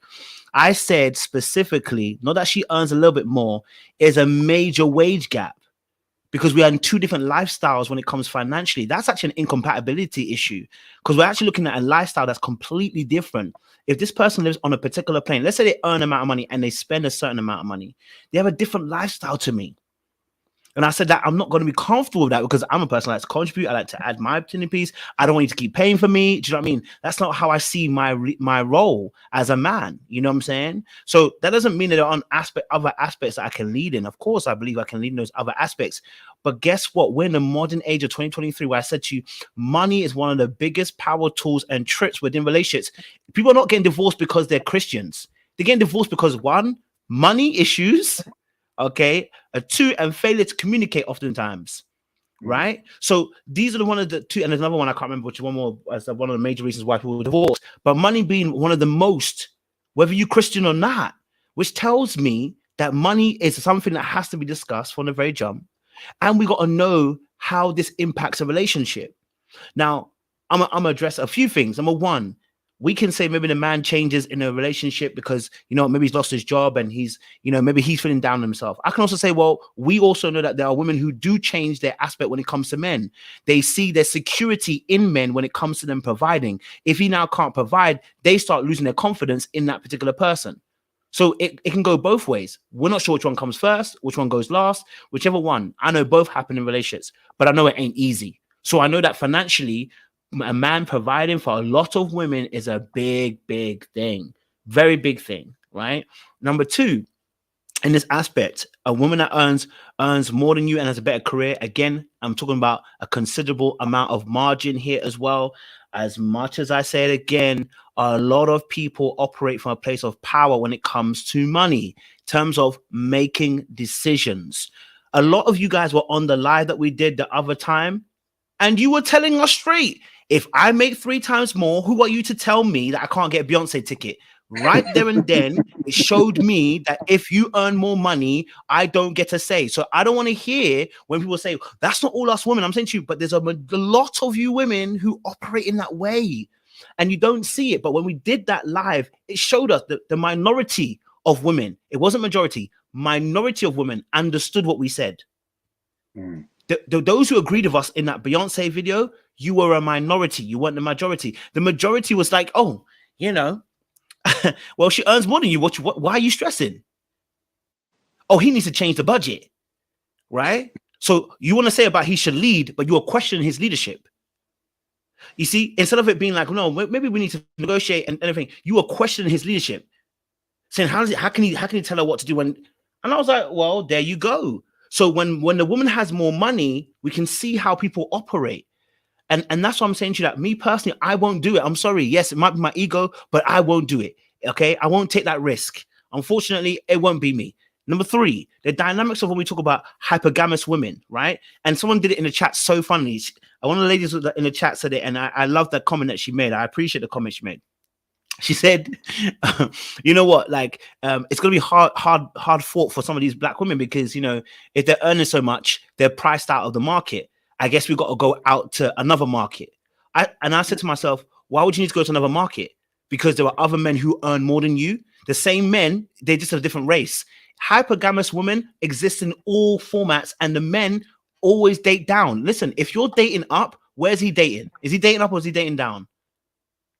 Think about what you're saying. So you're asking me, saying if I want a woman that's going to earn more than me, and I would be breaking the dynamics of dating. You date men that date who earn more than you, tend to be smarter than you, whatever, quicker than you, whatever you want to call it.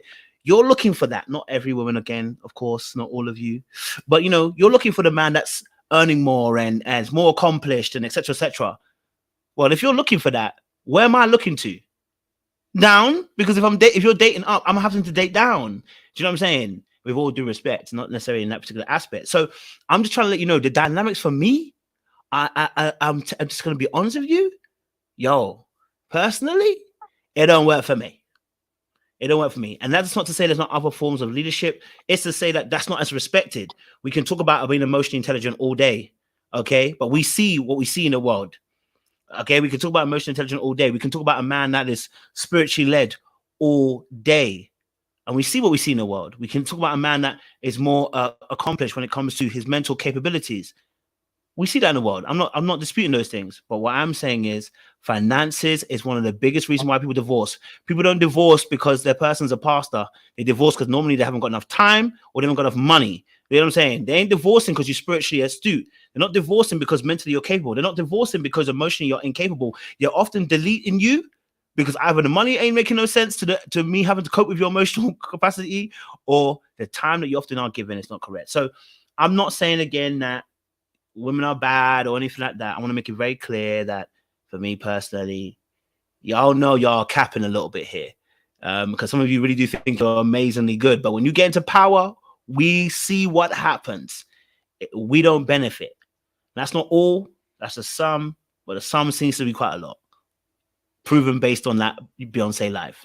I know they're not gonna like me, but the Beyonce live told me everything I need to know. I said, well, bro, after that Beyonce live, I said, wow. Yeah. Wow. And we were still talking for about what, 45 minutes afterwards, just like, wow. All the pushback, but then the contradiction afterwards is like, but you told us that you didn't agree, but you've just said exactly what we were saying. It was shocking, you know. For those who wasn't there, I wish he was there, but it was an exciting episode. Let's just say it that way. Yeah. Very exciting episode. Very exciting episode. You know what? Before you go next question, I want to say this as well, because how it looks on a practical. Because for some say they're not like this, or they don't have the potential to do that. Sometimes you don't even know that you're doing it, right? And someone put in the chat earlier about comparison, right? And this is usually where it happens. So imagine if you've been in a situation where you've either dated or there's a guy who's got a lot of money who's interested, right? But he's not a great partner and he won't be a great partner to you. There's just something that's not going to make you happy. But the most desirable thing about him was the fact that he's money. You know, he can make you safe, secure, stable, etc. Right? But then you've got a guy who you knew this guy will love you the right way. He will give you what you feel that you need, right? Like he would actually be that guy that, that R&B love. He will show you what love actually means. But I'm not saying he's broke. He doesn't need to be broke. The conversation isn't always about being broke. He just doesn't have as much money as the other guy has. Ask yourself a question. In that scenario, have you ever allowed that comparison to negatively influence you to the guy who's actually going to love you more and properly, but he just doesn't have enough money? Have you ever changed the way you were towards him? Have you ever been more disrespectful? Have you ever started to question things unfairly? These are some of the practical things that actually do happen, even if you don't realize they're happening. And again, I'm not even blaming women and saying women are ABC. You're just understanding just what women want. Again, women want to feel safe, secure, and stable. When a woman is able to receive that, she doesn't want to give that up. She's not going to question it. But unfortunately, a lot of women haven't truly even received that in the first place to even know what it is. So I can't expect a lot of women in this generation to even be honest with what they actually feel that they want, because they haven't had men who's given that to them in the first place. So, yeah, that's all you have to say. Again, I didn't even give an answer whether I would or not, right? And I feel like that may not be the first thing that I think about, but I just know in my scenario, I tried that twice and it failed miserably both times. So it's something that I have to pay attention to. But for me to pay attention to it is really for me to continue working on myself. Like I am really worried about, somebody else. I'm just focusing on what I need to do and where I need to go, and I'm happy. I'm extremely happy, with the way I've turned around things, with where I am in my life and where I'm going. So that to me is the main goal. And if the person in my life, I'm not saying my particular missus, but this is in general to everyone. If the person in my life doesn't respect where I am and where I'm going to go, then the person doesn't need to be in your life. Simple as that. Don't give yourself the headache. Same thing for you ladies. If wherever you are in your life, if the man doesn't love you where you are, if he doesn't respect you where you are, there is no reason why you just need to entertain it forward. Like, let's stop allowing people who are not in a place to receive us properly, dictate or destroy us. Like let's stop that, because it doesn't make sense. Because when we step up and when we go forward and we become better, they're gonna come crawling back and say, I made a mistake, I'm sorry. That it always happens. It always happens. But don't worry about them. Just keep working on you. And trust me, that's the way you're gonna be happy. That's it, bro. And just even add as well, as a thought came to my mind around this topic, which is really powerful, is that the only way to counteract the financial power in a relationship when there's a large gap is status. Let me give you an example. If you're a pastor, okay, if you're a pastor with a large congregation that has women in it, I can guarantee you can counteract the financial aspect. I'm being brutally honest. I know it sounds wild, but I'm telling you, you will keep your wife on her toes, and she won't be able to. This power thing won't work, because again, it's about power. It's about what you bring to the table. Sorry, it's about what you bring to the table. It's about what you bring to the table. I know people don't like that term, but it really is about what you bring to the table. See, we like to think ourselves as being so above our animalistic tendencies or biological tendencies. We like to think we're so above it. When you start to be honest with yourself, you realize I am no better than my biological responses. Now, that doesn't mean that I'm taking Christ out of the situation. What I'm saying to you is we're going to all have our moments, right? So, in all reality, if your husband says, well, I just preach the gospel, but he ain't making no money, you might feel some type of way, right? You might feel some, if you're paying all the bills, but he's out here doing the Lord's work. He's out here preaching. He's out here in the streets, but financially he's not gaining. He's not able to contribute much to the bills. It don't matter how much he's preaching at that point. But if he has a large church of followers, of congregational members, then he has status. That's completely different. But if he's out here just on the streets every day preaching the gospel while you're paying bills, you're gonna look at him some type of way. You're gonna be asking Jesus, "This is what I would call that for. This is not what I signed up for." You know what I mean? If you're having to live that kind of way, do you know what I mean? So I'm not saying that women are bad women, or men are even bad. I'm just saying the reality of it all, okay, is that we are humans, and humans have humanistic needs. Yeah.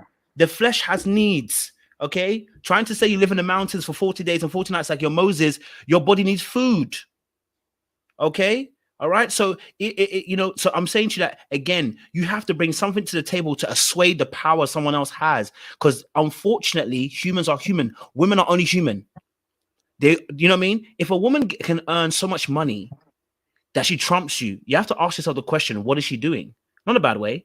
She works in an environment which oftentimes is going to be around other men, which often involves a lot of testosterone, which means that oftentimes she's going to have to be more assertive in her role. It's very difficult to take that off when you come into a relationship. We spoke about this in the chat before, how women struggle after being so independent for so long, even submitting to a man. Some of you can't even submit to a man, and you're telling me you can be happy if a man doesn't make money. It ain't gonna work. It ain't gonna work. And I just don't want you to lie to yourself, because I'm not lying to myself. I don't want you to lie to yourself. It ain't gonna work. Okay. But there are some people that can do it. And that's my final point in this. We were talking about the Beyonce thing. We talked about joint accounts and the we language. If you can't even say the we language, there's no way you're gonna be able to date somebody who earns less than you. There's no way. If you can't tell me that your money that you're earning is his money and his little money is your money, there ain't no way you can tell me you're going to be able to do this. A man earns less than me. You're going to be comfortable with it. I'll say it one more time. If you're not going to be comfortable saying my money is his money and his little money is your money, you ain't never going to be able to do this thing that we're talking about, that you're saying that you want that a man can earn less than you. It will never work. You will always be saying, well, I'm just hoping that his ambition is great and his ambition is just going to take him further. That's not being comfortable in a situation. You know what I mean? So that's just what I'm saying about the thing. You know what I mean? I agree with that. Next, they're calling him brokey, but they want to say that today because they want to prove a point. But okay. But a good question. This Queen Won't Quit was a good question. Started off a good debate. I love that point. Oh, I don't know what that question is. Someone said, how do you see marriage as a benefit or burden? So I think it's our last question. Trying to understand why men are so wary to take the next step. So I guess you can answer that quick, bro. I don't know. it depends on a man, you know. Like, for example, in my church, right, a lot of men once, let's just say they weren't scared of marriage, but they were scared of the expectations of the wedding and feeling like they don't have a certain amount of money to buy the ring. They don't have a certain amount of money to, you know, to finance the wedding and how they're going to look, how they're going to embarrass themselves. So, you know, that can be a burden on, you know, on guys in terms of the way they think. And it depends what type of woman that they're with. You know, there's some women, even if you say, okay, let's relax a bit, let's make sure you have the money for the house, etc., because this is what she's been wanting throughout her whole life. You know, it can be hard to tell her to, you can't get everything you want. But this is where it comes into, you know, yeah, there's compromise, but there's also an aspect of leadership as a man and how you go about things, you know, and how she may respond to them. So there's that. But when it comes to marriage specifically, in the world that we live in today, and this is what we're in, we can't just think of things in a traditional mindset anymore of how things used to be. In the world we live in today, what some men will say, a woman can decide to leave the marriage and she can still leave with argument, but leave with half of everything. Even if I earn what I have before she's come along, unless there's a prenup signed. As I said, I mentioned I have a friend who saw that happen to his father. He saw that happen to people around him, right? And he said, it's not going to happen to me. And the only reason why he decided to propose to his missus because he finally feels for the first time in his life that, and by the way, he's been cheated on a lot, that this particular woman that I'm with actually wants me for me. So I believe she's not going to do that for me. For him, divorce is off the table. So he is of the belief that she's not going to walk away. That's one aspect. Two, as I mentioned earlier, there's a lot of men who don't see marriage as a benefit simply because what do they get from it? You know, to commit to one woman, you know, not having the ability to walk away. You know, some men struggle with that. They're not ready to be that type of man. So for them, there's no benefit. They're not there yet. So it's more so of a burden because they know if they walk away, everyone's going to be against them. Everyone. This is how it is, right? Now, to me, again, this is a question where we can speculate, but you have to really ask the man how he feels about it. Ask the man specifically that you're talking to how he feels about it and why. Because it's not like some of the reasons that they have are not logical. They're logical. It's just that this world has made marriage seem, let me not say this world, well, no, this world, but us as human beings have really poisoned the idea of marriage or having a happy marriage or even going through the struggles of marriage and making it on the other end. You know, some of us have seen our parents divorce when the kids are older. You know, some of us have seen fathers go have different wives in another country and other kids they don't know about till you're older, right? Some of these guys have, you know, taken young women, young girlfriends, etc. And some of these ladies for themselves are thinking, I don't want a guy like this. Like, how can I trust men if my own father couldn't even be sensible, right? And it's the same thing for guys. When they've seen their mum emasculate and abuse, they're thinking, oh, so if I get married, is this what's going to happen to me? Is this going to happen to me in marriage? Is it just going to be about the money that's in my pocket? Is she going to continue to be intentionally about her love and respect towards me? So it really depends, you know, who you're talking to and where they're coming from. That to me is the answer. Just ask the person who feels like marriage is a benefit or marriage is a burden, and you'll see it. You know, I can give the spiritual answer in terms of what it does for us spiritually, in terms of how it helps to refine us, you know, how obviously sexually it helps us to really get away from sin, but also when it comes to leadership, a man has to really step up and be the man that he needs to be, not just in his marriage, but in the community. And a woman, despite how she is or how she's been in a single life, she will eventually realize that being the type of woman that God has called her to be, in the place that God has called women to be in, is actually more beneficial, and it also does something for her character, just like the man's. We can talk about that, but the stone cold hard truth is that even for Christians, this is hard to think about when the burdens of marriage are in your face. And these are the things that people really do think about beforehand. And, you know, I just have to say to everyone, just accept what someone's saying. Because marriage is a big weight. It's a big weight. Men don't get married easily. You know, men will drag their feet. Man will hum and ah. So for them to decide they want to marry you, trust me, in their mind, they are hoping and they are praying that, the lady doesn't just want to walk away and he's just left there. Simply because of the amount of effort that he's put in, giving you his last name, the ring, the wedding, all sorts, all the sacrifices that he's made. It's a scary thought, because that means he's sacrificing so much of himself. Is he ready? Is this the right woman? Just like as women, you have to think about, is this the right man? Am I ready? Same types of questioning, to be honest with you. But, I'll just say it to everyone. Make sure the person that you're with has a great idea of marriage. Because it's not down to you to convince them that's going to be okay. Because if you convince them marriage is going to be great and you marry them, marriage is hard. And it's not, he can easily walk away or go and do his own thing. You can easily just say, listen, you told me it's going to be like this, but it's not. So you haven't lived up to your end of the bargain. That's not your job. You shouldn't convince anyone that marriage is okay. Just show them who you are and pay attention to how they think about it. Then make your decision. There you go, bro. I'll keep it short. I won't go long. I think you've explained it quite well.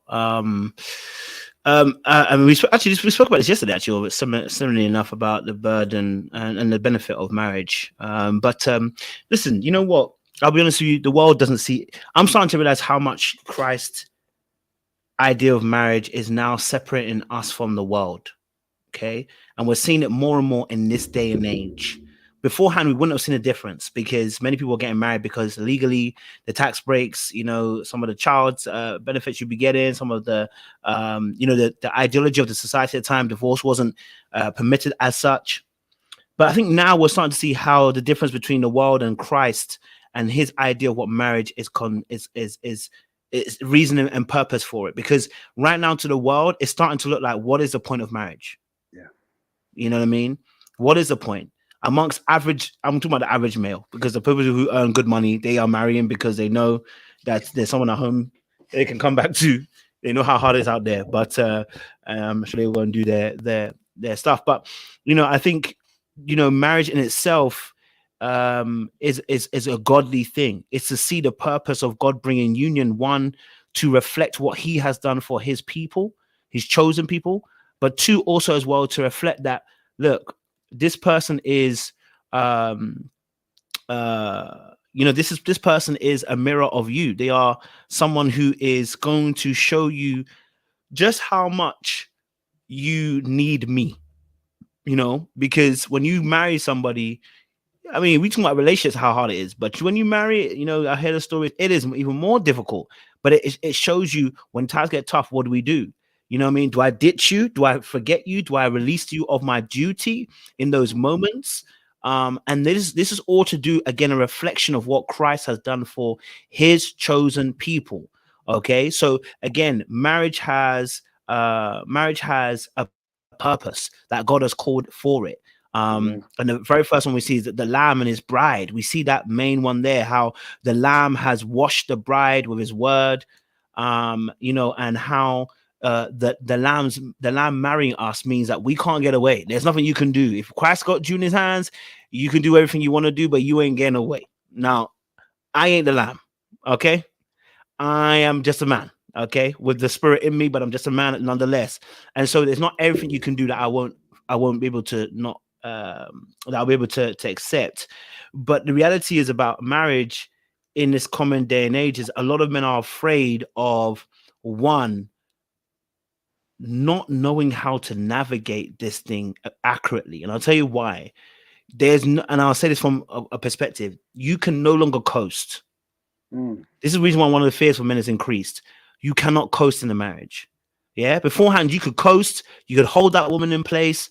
She can't financially escape. The world is dangerous out there, physically dangerous out there. Like it is better, safer for her to be in a marriage than it is to be out there. Which means now your effort doesn't have to be as much. It can just be about you earning money and you done your job. But we are now in a place where that is no longer the state of affairs. And now you actually have to put effort in. And what we're seeing is those men that don't know how to put effort in are fearful of marriage because they see other men failing. And they assume just because he presents yourself to me this way as a man does not mean that's how he presents himself in a relationship. Just because I see you as a good friend does not mean you're actually a good lover. Okay, so and you will know this because if you speak to your boys and you hear their stories, you know who's a crap lover. You know, you don't have to tell yourself. If you're not lying to yourself, you know out of your boys who really isn't good at relationships, because when they tell you the stories, you can tell straight away. So the fear of that failure now has exponentially increased. You can't. The era of margin now has been shrunk so much. It's scary. That's why we have 50-50 now when it comes to marriages and divorces. It's scary for a lot of men, right? And we don't want to fail in that particular area because the consequences of those fail are great. So now a lack of education in relational department means we don't really want to be stepping into marriage when I don't have to. Let's just date. Let's just do lifelong partners. That way, I don't have to lose you or lose the kids or even lose financially. You know, I don't have to necessarily lose in that particular way. And so this becomes a much more harder task for a lot of men to want to see marriage as a benefit rather than a burden. Do you know what I mean? So again, I'm gonna say that that for us as for the men, we're not seeing the benefit. If I'm honest, I know a lot of ladies, might not know, but like you were saying, bro, if at the end this doesn't work, let's say, and to be honest, a lot of these men's fears are not their own. A lot of these men's fears are people who are financially not in their bracket and they have taken it on as their own fear because half of you don't own anything. So when you divorce, you haven't got anything to give away. I don't know. You shouldn't be stressed. You are fighting another person's fight. You don't have a house to be able to say, let's have half. Y'all on council tax. In UK, we have council tax, guys, if you don't know. Council houses. So, whatever, right? But a lot of you don't even own anything. Okay? You don't own anything. You rarely own anything. The car's on lease. You don't own it. Do you know what I mean? Your house, you're renting. You don't own it. There's very few things that most people actually earn. And this is what I'm saying. A lot of times what happens is the majority oftentimes take on the problems of the minority. A lot of the majority don't have £5,000 even in their account for savings. And I'm not barring anybody. I'm just telling the honest truth. A lot of people don't have 5K in their account for savings. You know what I mean? Your average earners, you earn average, which is around about 26,000 in UK, and maybe combined you might earn 52 as a household, but you don't earn much. Okay, the little that you do have goes into whatever luxuries that you want to buy or whatever. You don't actually own anything. The only issue here is maybe kids. It's kids. But remember, this is what we're being told on a regular basis about people's stories about breakups, when we will take half, when we'll do this, when we do that. Because you're listening to stories about people that are not in your tax bracket, but because their lives have infiltrated ours, it makes it sound even more scary. I'm not saying it isn't scary. I'm just saying it makes it sound even more scarier. But when I hear men say they're going to take half, I look at them and say, but do you even own anything? Because what's half of zero is zero. Okay. You know what I mean? So it's not to downplay these men. It's to say more of a case. I get it. There is genuine fears there, because if I love you and this doesn't work out, emotionally, it's going to hurt me. This really is going to hurt me. As a man, I always say that men are emotionally fragile. A lot of us are emotionally fragile. The pain of heartbreak, when you break it, is different. If my man's break it, it's something different. But if you break it, it's different. I think we're a bit more emotionally fragile because we don't spend time in our emotions all the time. So having to exist on a plane where you're emotional can be very dangerous for a lot of men. It's tiring. You know what I mean? So, yeah. Bro, I don't know if there's anything else you want to add to that part. No, you said it all, bro. You said it all. All right. Well, listen, we've been on there for 2.5 hours. So I know the ladies have asked their questions. They've asked their questions. So, let's draw this to a close. Any last points, Cap? Do you know what? I'll just say, do you know what? Thank you, everyone, man. Just asking the questions. We'll definitely, I don't know when, but we'll definitely do this again because it's been definitely fruitful. I mean, it's one thing to listen to us and speak about our own topic, which is great. But, some of the burning questions that, different ladies need to be answered. And also we want men too. Men to come on this platform and actually ask questions too. And even answer in the chat. There's nothing wrong with that. Because one of the things that we need to do is just talk, is communicate. You know, there's no silly questions. You just ask the question. And if you feel a particular way, just be honest and say, yeah, this is how I actually feel. This is how I agree. I disagree. That's cool. Yeah, this is why. And this is what we need to do. I mean, this, again, as I said in the beginning, this adversarial nature that we have, which is man versus women, it needs to stop. We just need to continue talking. And the only way we can do it is just by being honest, you know. So thank you, everyone. Like, just honestly, thank you. And the two things, in fact, I'll stay to one thing that I'll just leave everyone with. The same thing that we said yesterday, like what can mitigate any of these issues is just knowing yourself. Knowing yourself first. And then deciding that, you know, if you was a particular person in the past that you no longer want to make those same mistakes, you want to be different. And giving yourself the room, giving yourself the space, you know, seeking the strength of the Holy Spirit to really get to the other side, because it's not going to be easy.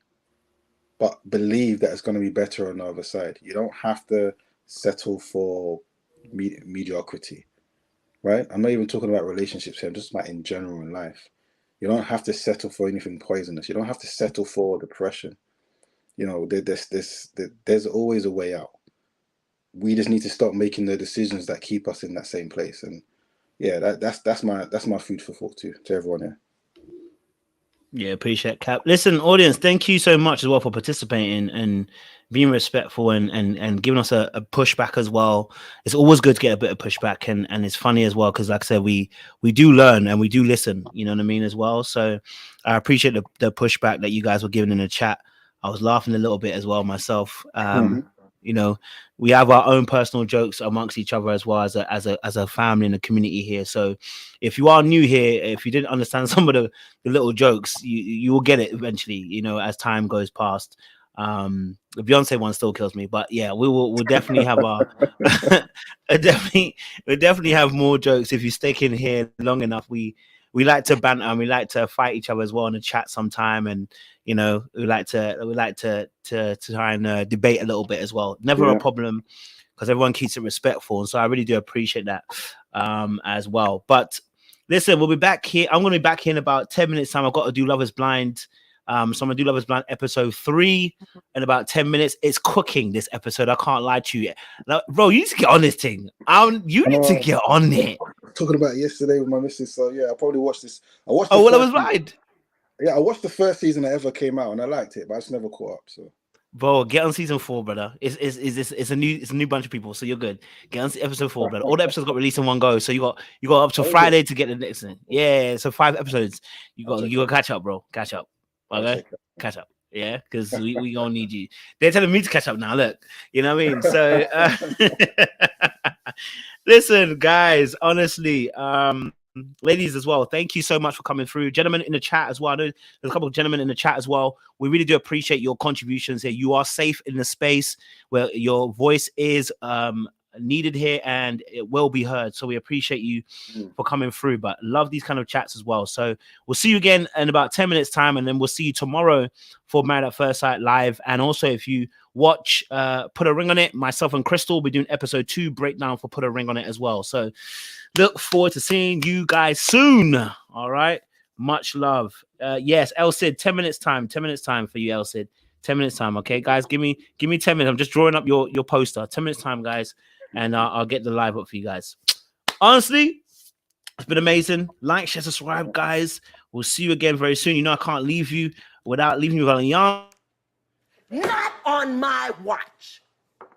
Not on my watch. Okay, that little, don't play with it on y'all. Okay, all right, not on her watch with the little purse strings. People be out here flying. I'm leaving here. And Denzel.